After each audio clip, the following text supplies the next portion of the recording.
Iran war के दौरान Netanyahu जाता है सीक्रेटली यूएई, वहां पे जाता है एमबीजेड से मिलने और बताता है कि एक हिस्टोरिक ब्रेक थ्रू हो गया भाई, एकदम हिस्टोरिक की मीटिंग करके आया हूं मैं। एंड वहीं से यूएई कहता है कि नहीं नहीं नहीं, ऐसा कुछ भी नहीं हुआ, कुछ भी नहीं हुआ। एंड नेतन्याहू का सोर्स ये बताता है कि एक शहर में मीटिंग हुई है which was close to the Oman border. तो एग्जैक्टली क्या हुआ था इस ट्रिप में डिस्कस, उसके बारे में बात करेंगे।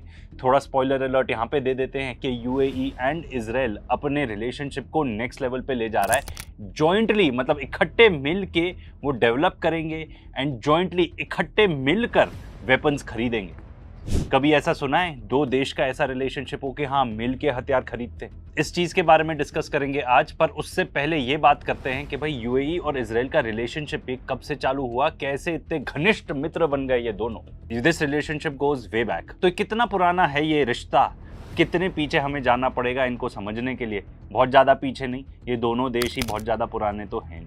देखो ऑफिशियली तो अब्राहम अकॉर्ड साइन हुए थे 2020 में। ये बेसिकली ये बताता था कि इजराइल जिन जिन देशों के साथ ये अकॉर्ड साइन कर रहा है, नॉर्मलाइज कर रहा है अपने रिलेशनशिप्स। क्योंकि देखो नकबा हुआ, उन्होंने पैलेस्टीन देश को ही एकदम मतलब कब्जा कर लिया, इन्वेड कर लिया, ठीक है, इतने जुल्म करते हैं वो पैलेस्टीनियंस के ऊपर। हु आर ऑल्सो अरब्स, तो अरब कंट्रीज के साथ ऐसा कोई अकॉर्ड साइन हो जाना बहुत ही बड़ी बात। पर अगर आप खंगालोगे, एंड आप इसीलिए तो के रेटेड देखते हो ना, हम आपको लेजी जर्नलिज्म तो देंगे नहीं। अगर आप अब्राहम अकॉर्ड से भी पीछे जाओ तो आपको मिलेगा कि सबसे बड़ा सिग्निफिकेंट इवेंट जो हुआ था इन देशों के बीच में वो था जेफरी एप्स्टीन। जी हाँ, आप जाके देख लो इनके बीच में क्या रिलेशनशिप था इन दोनों देशों के बीच में, तो आपको मिलेंगी एप्स्टीन फाइल्स। तो एप्स्टीन फाइल्स में एक एमिराटी का नाम इतना ज्यादा मौजूद है, ठीक है, वो है डीपी पोर्ट के सुल्तान अहमद बिन सुलाइम। ये आदमी एप्स्टीन के साथ मिलकर खाना भी बनाता था, ये आदमी एप्स्टीन के साथ मिलकर पिज्ज़ा भी खाता था, ठीक है, आप समझ जाओ पिज्ज़ा का मतलब क्या है। एंड ये कोई ऐसा छोटा मोटा इंसान नहीं था, ये जो शेख है ये डीपी वर्ल्ड का चेयरमैन था।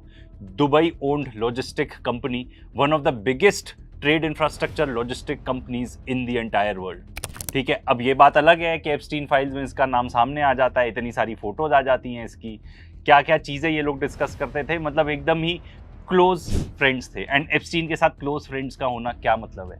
तो भाई इस बंदे को रिजाइन भी करना पड़ा, बट ये अपना काम कर चुका था, या आप ऐसे कह सकते हो एप्स्टीन अपना जादू इसके ऊपर ऑलरेडी फेर चुका था। तो एप्स्टीन की सपोजिडली मौत हो जाती है 2019 में। तो अब्राहम अकॉर्ड साइन होते ही अराउंड दैट टाइम, बिकॉज ये बताया जा रहा है कि अब्राहम अकॉर्ड साइन हुए थे in the latter half of 2020, and ये न्यूज़ है सितंबर 2020 की, कि ये डीपी पोर्ट एक इजरायली कंपनी के साथ मिलकर बिड करता है इजराइल में एक पोर्ट के लिए।